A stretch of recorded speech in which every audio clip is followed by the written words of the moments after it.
In this video, we're going to provide an overview of Spaces. Spaces is a collaborative area where you can share content with your colleagues. To access our Spaces, we simply go to our Spaces tab. Here we'll be able to see all of the spaces that we're in, as well as be able to create new spaces. Once we're inside of a space, we'll see here the other folks that are in our space and content in that space, as well as folders that have been created inside the space.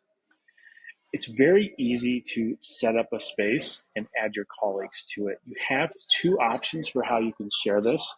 You can either create an open space where anyone that has this share link can join the space, or you can create a private space where only people that are invited to the space can join. Once they're in the space, you can configure their permissions, whether they'll have an admin permission level set, be able to manage content, or just be a viewer of the space.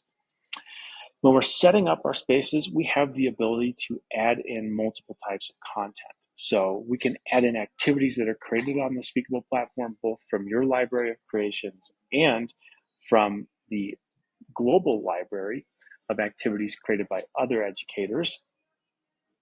We can add in rubrics from our rubric library.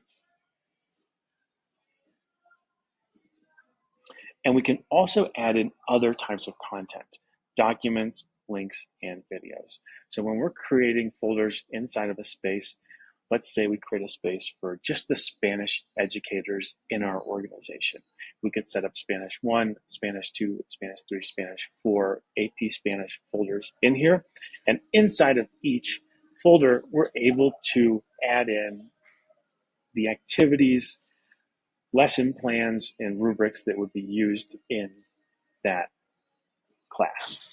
So Speakable Spaces is a really easy way to collaborate with your colleagues. If you'd like to learn more, you can reach out to our support team, support@speakable.io, and we'd be happy to share a personalized demonstration with you.